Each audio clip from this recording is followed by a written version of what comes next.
Hello and welcome to State Matters. I'm your host, Matt Muratore. My guest today is a licensed independent clinical social worker and the CEO of Old Colony Elder Services. Please join me in welcoming Nicole Long. Nicole, thanks for joining me today. Appreciate that. Thank you for having me. So we always start off our show finding out who our guests are. So Right. tell the folks who Nicole Long is. All right, so Nicole Long, I'm the CEO for Old Colony Elder Services. And how long have you been doing that now as CEO? I've been the CEO since this past February, Okay. but I've been with Old Colony for 12 years now. Wow. So Time flies. only when Oh you're my having God. fun, Matt. Yeah, right, exactly, yeah. So, And then we met a long time ago when I was on the board there. correct. That's when I first met you. I was on the board of directors there as a selectman in the town of Plymouth. Right. And one of the board designees, so yeah. Right. That was a long time ago. Yeah. So tell us more about yourself. All right, so I live in Plymouth. Mm-hmm. I've been here for over 5 years now, well over 5 years. And I'm a mother. I have a little girl at home, 3 years old, husband, and one on the way. Yeah, right. And I'm just, I try to be very involved in the community. I love, see that, I yeah, I love see you Plymouth. involved in a lot, yeah. Yes, I'm with the Plymouth Housing Authority. I'm on their board of directors. How long have you been doing that now? Is this your second term coming up? This is my second Yeah, they're term 3-year that I terms, just right? started, yes. And the governor just reappointed you again. Yes. Yeah, that's terrific, yeah. So that's really exciting. I really like that. And one of the things at Old Colony that I do is oversee our housing programs. So, the need in housing, public housing, to bring information to the residents is so important. There's a lot of accessibility issues and difficulties, and those programs, we're really able to bring the resources and information to them to help them stay engaged in their community. So I love that, and that's great. being on the board really helps that Yeah, as well. That's great, that's great. Now you got a degree. Yes, I have my master's in social work. I got that from Bridgewater State University, and I'm still connected with Bridgewater. I work with a lot of their interns. Old Colony has a very big internship committee and program, so we always have anywhere from 2 to 4 interns on a yearly basis in different programs. So, and not just social work. We do work with a lot of social work students, but we have worked with psych majors as well. And even Massasoit, we worked with somebody who was working on their associates for human services. So we really try to look at things broadly and to integrate the information. Yeah, that's great. Now, you're a licensed independent clinical social worker. Yes. And you told me off air before we came on, you do something very interesting on Fridays. Tell us about that. So I do have my LICSW, and I work with a local barn out of West Bridgewater, Wild Hearts Equestrian Center. And I work with a woman by Julie Lovely there, and we have a wonderful program where we work with veterans as well as active duty military to offer 12-week programs to give the veterans and active duty military an opportunity to work with the horses and learn new skill sets. And those skills really apply to everyday living. It applies to learning how to interact with people differently, communication, verbal as well as nonverbal.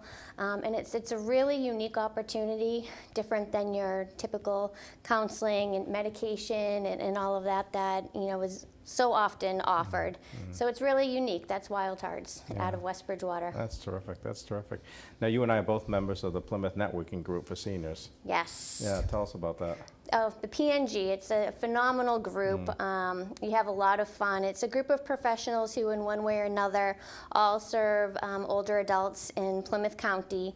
And we don't just get together to network, we get together to talk about resources, and we have events to bring information to the community, but also to raise money to help older adults who need one-time only financial assistance. We do a lot of work with the local councils on aging. Again, we can offer them scholarships, so it's a great way to increase awareness on resources, help out with that emergency financial need, and have fun. So it's much more than a networking group. And we meet the first Wednesday of every month. And that's been around, I think, about 5 years now. Yeah. I think it's been, Yeah, and we get bigger and bigger. I was going to say, it just grows with more people all the time. Absolutely. It's probably one of the best groups I've ever belonged to. It's a lot of fun. It's because of everything you said. Of Absolutely. What it does. We're very engaged in the community. Yeah. So let's talk about Old Colony Elder Services, but let's talk about the umbrella of that, which is the ASAPs. What does ASAP stand for? So ASAP stands for Aging Service Access Point. Okay, and there are 27 in the Commonwealth? 26. 26 in the actually, Commonwealth. yes. Okay. And you folks have been let's see, is it 40 years now? Yes, since 1974. Yeah, yeah, So yeah. we've been around for And a you very start out long in time. Brockton. Right. And you're still in headquarters. Brockton. Exactly. But we've expanded. We have 2 offices in Plymouth. One office where we allow people to come in for appointments, where we can meet with families, individuals, whatever the need may be. Our service area is very large. We serve Greater Plymouth County, so Avon, Stoughton, and Easton, all the way down to the bridge in Wareham.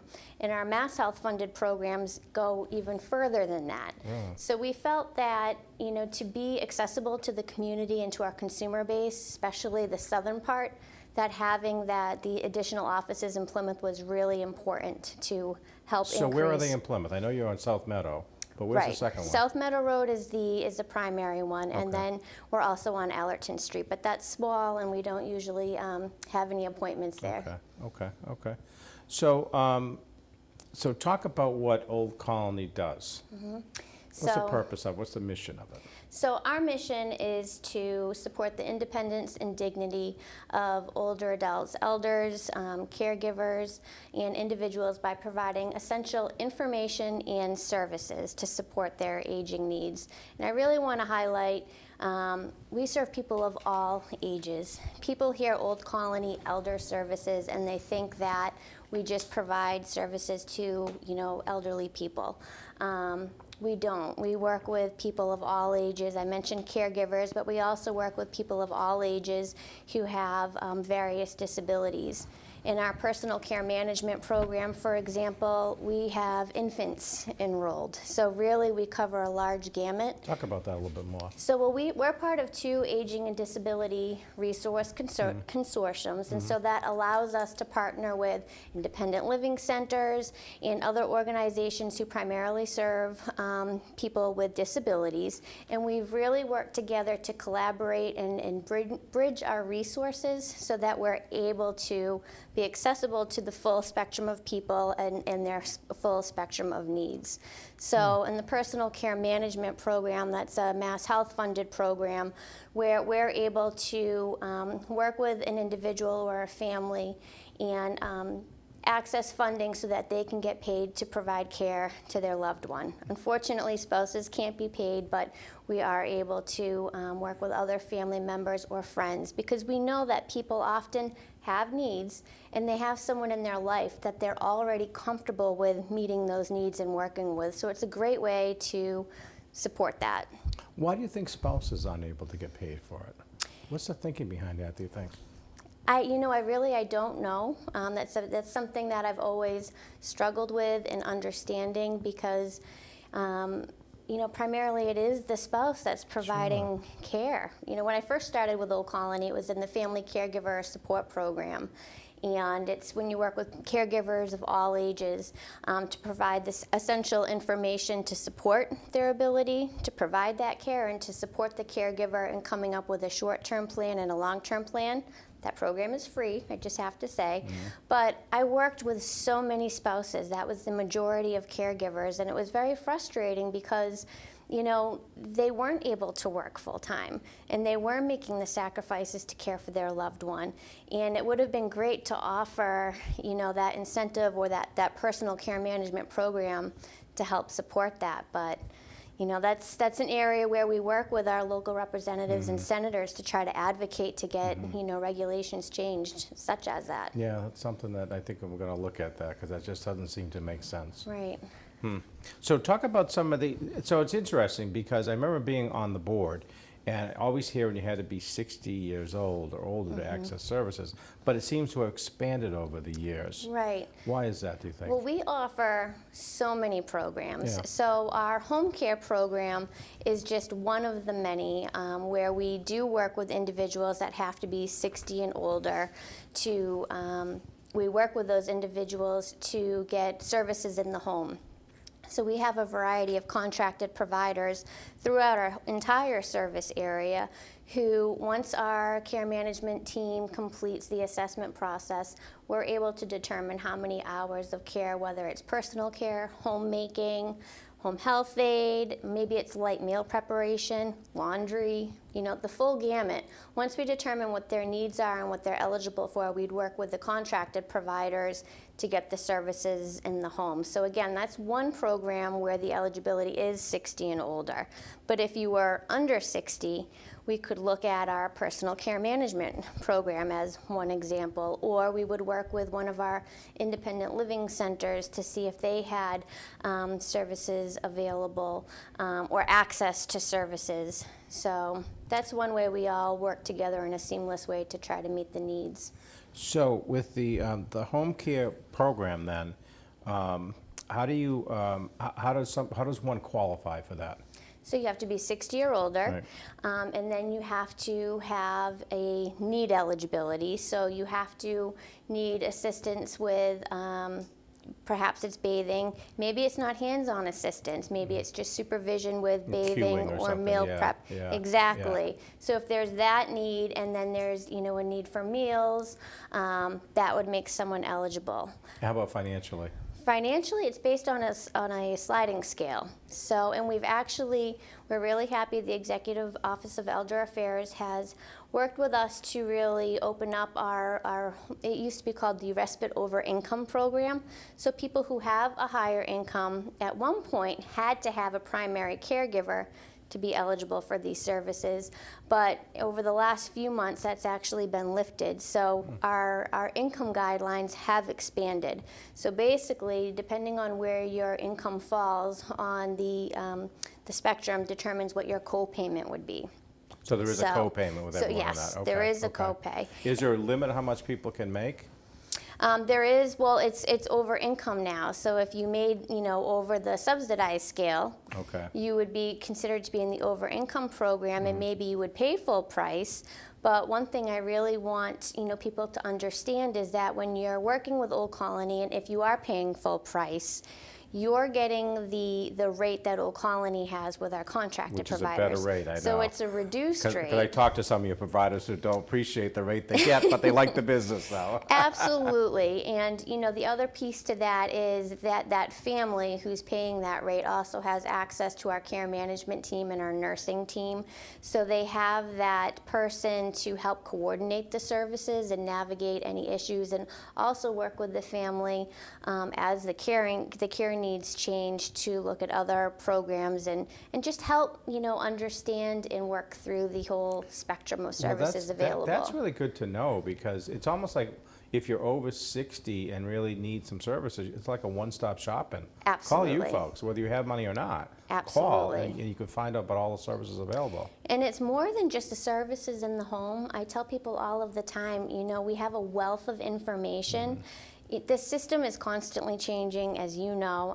I'm constantly trying to understand the changes, and there's so many options really out there to support people, but it's confusing, and people are stressed with the care they're providing or having their own families. And so by working with Old Colony, we can navigate that with that person to help really open up the options. That's what Old Colony wants to do. It wants to educate people on the options that are available to help them stay in their home, because we know home is where people want to be. And home is different to people, but it doesn't matter. We can look at the options that are available and bring it to people.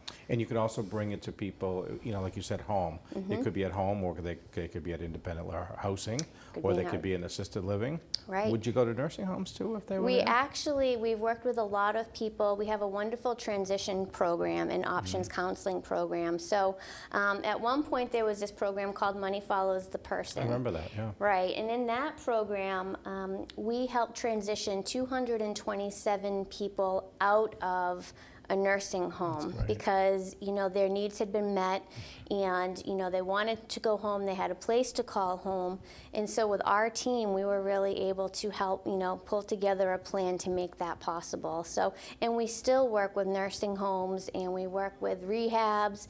We even work with the hospitals to help get people discharged home with services in place safely. Wow. So that's why I always say, just because you don't need services now in the home, let us inform you of what is available for when you do need it. Sure, sure. So I want to get into some more programs, but I want to talk a little bit more about the Old Colony Elder Services structure. So what's the organizational structure like? How many employees do you have? So we have over 240 employees right now. In all three locations? Yes. Wow. Yes. Wow. And one of the things that's wonderful about our offices is we have an interdisciplinary team in all of our offices. So it's not just a particular program in any one location. We always have a few different programs represented. So it's a great way for us to have thorough case consultations, and even when we're meeting with a family, oftentimes we'll bring in another program to make sure we're collaborating and bringing the resources to the person. So you're the CEO now. Yes. Congratulations again. Thank you. And you report to, is it Diana or the board? I report to the board of directors. Board of directors, okay. Yep, okay. and Diana DeGiorgi, who was our CEO, she's our chief operating officer. So she's still there. We work together. Okay. She reports it's a to great nobody. team. I love her. She's great. So the board structure then is what? So we have a representative from almost every city and town that we represent. You do ask every city and town to have one representative? Absolutely, yes. Okay. And the town selectmen typically would appoint somebody to that. So we have a few openings, but we do have a representation. Most of the board members are Council on Aging directors. A few centers have allotted somebody else who's either a volunteer for the council or somebody who's very engaged in the community. And we have a few at-large members as well. But we have an elder law attorney on there. We have somebody from Brockton Visiting Nurse Association on there. So it really is a great mix of people. I think recently Connie DeLago, who used to be the Council on Aging Director here in Plymouth, was a member on there. Is that correct? She was. Yeah. She was. And Jennifer has filled her position. great. So we're That's great. we're happy to still have that representation. That's great. That's great. So let's talk about some other popular programs you have. Okay. Our nutrition program Is that the Meals on Wheels? That's the Meals on Wheels. We serve over 1,600 meals a day, either through our home delivered meals or Meals on Wheels program, or through our community dining sites. So for our community dining sites, we partner with local councils on aging as well as local housing authorities to offer a community dining experience where we have a meal available. People can come, bring a friend with them. Oftentimes we have educational programs or healthy eating programs that happen at the same time as a meal, and it's a great way to have socialization and a meal that meets your nutritional values. So that's 1,600 throughout I think you said 26 communities? Right. Is that right? Yeah. Per day? Yep. And that includes, so I know I think the senior center here in Plymouth, I think they do, about 100 meals a day, I think, Right. out of there? And they have a really unique community dining experience where they work with the local Plymouth schools. So that's wonderful intergenerational. That's right. So do they get the food through your program there, or is this through the For Plymouth their school? community dining, that's through the school, the Plymouth That's school, through the school, but yeah. they're The home Meals on Wheels delivered. is you. Yes. Yeah.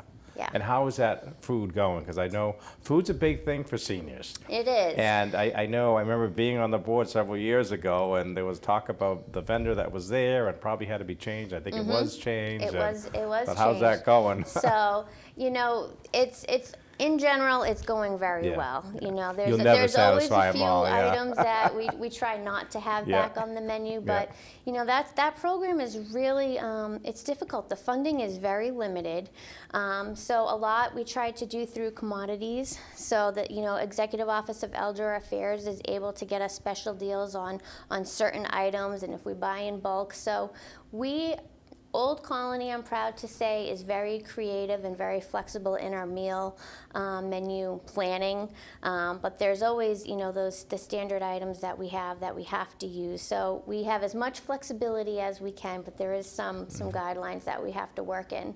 And we're really excited because in Brockton we have some culturally diverse meals that we were able to offer to support the cultural diversity of that area. So we have a Caribbean meal that we serve out of one of our local housing sites, and then we partner with a local vendor for Haitian meals in another site. We had a very large Haitian population in Brockton and a church where the majority of them were participating and attending. So we work with that church actually to bring the mail to the community because that's where the people were. So we always try to go where the people are at and meet their needs, whatever that may be. So that's terrific. exciting, very creative. That's terrific. How many local housing sites do you have? For our meal program? For the meal program, yeah.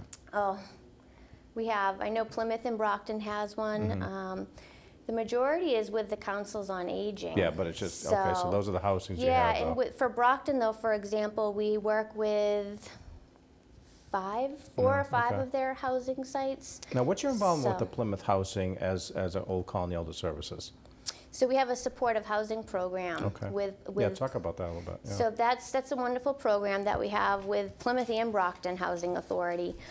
So we have supportive housing specialists that are Old Colony employees that are on site at our supportive housing office, which is located within the housing authority, 5 days a week. From either 8 to 4 or 9 to 5, it varies on the particular office. But it's a person that's located on site to meet one-on-one with the residents, find out what their needs are, connect their unique needs back to either the community or to services, with just the overall goal of integrating the community and services in their housing site. But the other piece to it is we have a contracted provider that we work with. So in addition to the Old Colony staff being there 5 days a week, our direct service workers through our contracted provider is there 7 days a week from 7 a.m. to 7 p.m. And then we have an on-call number from 7 p.m. to 7 a.m. So again, it's a way to bring services in. There's no income eligibility. If you live in one of these housing authorities, you have access to these services. They're on the weekend. The workers often help with events, movie night, takeout night, bingo. They run a multitude They're almost like of games. assisted livings. Yes, exactly. For income-eligible people. Exactly. Yeah, that's well, and great. that was how, when it started, when the program started years ago, that was the goal, was to have affordable assisted living in that local housing authority site. So I think, it's a great program, and I love it. It's one of the first programs that I really helped to develop, so it will always be near and dear to my heart. Yeah. And we've been able to go outside of that supportive housing model to work with other housing authorities to offer what we call supportive housing liaison. So it's having a part-time employee, Old Colony employee, work with that particular housing authority to serve as a liaison, to meet with the individual, the resident that lives there, and to connect them to the services. Oftentimes it's a written plan so they have something tangible to hold. A lot of times it's working with the housing authority to help educate them on resources available, because we know the local housing authorities have limited funding. They're there to provide housing, but because that housing authority executive director is there, they learn about all of the other needs. So that's where they can call on us to help them out. And all of that is free to the residents. So When Alice Bonner, who you know is the Secretary of Executive Office of Elder Affairs, first got into the job, I had a meeting with her soon after she got in. I knew her from the nursing home industry because she used to work for Mass Right. Senior Care, Yep. which is the trade organization for nursing homes. And we talked about this affordable assisted living idea because, there are people that are in housing, and there's other people who aren't in housing but can't afford assisted livings. Right. But if we could somehow take nursing homes, some of the older nursing homes that have been around for a long time, and somehow help the operators convert those to affordable assisted living, so that it's maybe $2,500, $3,000 a month, something like that. Yeah. I think there'll be more people living in communities like what you modeled on with the housing authority here in Plymouth, and that's Absolutely. where I kind of took the idea from. Yeah. Because nursing homes have now in the last 10 years, used to be the population was about 95, 96% of people lived in nursing homes. Now it's down to about 85%. And it's because of programs like you're doing. But we need to be able, and so my point is a lot of these nursing homes are going to end up closing. Right. We will probably see 40, 50 nursing homes in the Commonwealth close in the next 5 years. That's my personal opinion. Yeah. But if we can help them be converted into something to help seniors, because the next thing I wanted to get into is housing. Yeah. Because I know from my office, probably the #1 calls I get is on housing. Right. Are you seeing the same thing? Oh, the need It for seems housing. to be more so now. Oh, it's out of this world. We have a lot of calls, and the problem is there isn't enough housing. There isn't. I mean, if you look at the wait list for housing authority, you know, it's years. Yeah. Even if you have local preference, it can be years. So there's just not enough housing available that's affordable. You know, a lot of times we talk about affordable housing nowadays, but it's not affordable to people who are 60 and older. Even people who have been able to work their whole life and have savings, or, you know, have something to fall back on. It's not realistic. So we do need more housing that truly is affordable to support people, because we know people want to stay home, and there's not always family members to, you know, make that possible. So What's your advice to people that need housing? I mean, how soon should they apply to be on a before they housing? need it. Yeah, well, absolutely. That's what I tell people. Before they But need it. how many years ahead of time should they be applying? I mean, Matt, it really, I mean, there are some locations, your smaller towns, it's 10 plus years, Yeah, you know, over that. You know, people talk about Section 8 vouchers. I mean, again, we have the wait lists are extensive, and then we have some housing authorities that their wait list is so full that they've closed it, so they can't even take people on the wait list. So, I mean, really, if there's any inkling that a person's not going to be able to financially afford staying in their home, as soon as there's doubt, just put your name on the list. Yeah. I've heard many seniors that call me tell me that they not only on the Plymouth one, but they go on every other list around the area as well. Absolutely. I always I'm tell not sure people that's a smart that. idea. Well, I get it from their perspective. Right. But for us as, you know, people who are trying to deal with it, Yeah. it seems to add to the problem. Right, but at the same time, you know, I think there's a sense of urgency. Yeah. You know, and we work with a lot of people who are in crisis. Even the shelter system, you know, is full, you know, Yeah, so.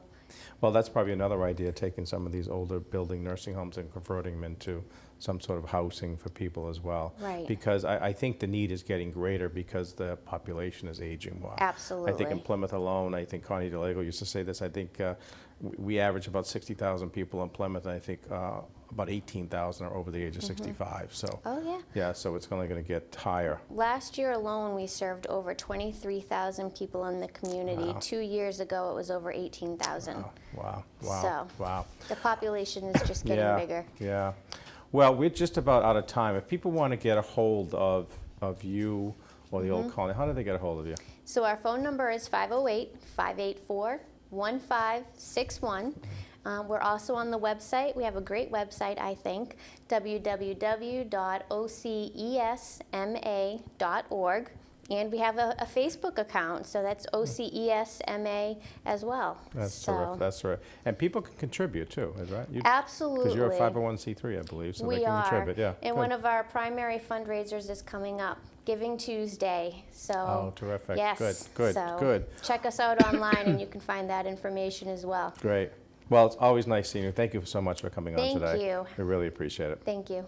I hope you enjoyed today's show. I want to thank the staff and volunteers here at PAC TV for another great episode. We will see you next time on State Matters.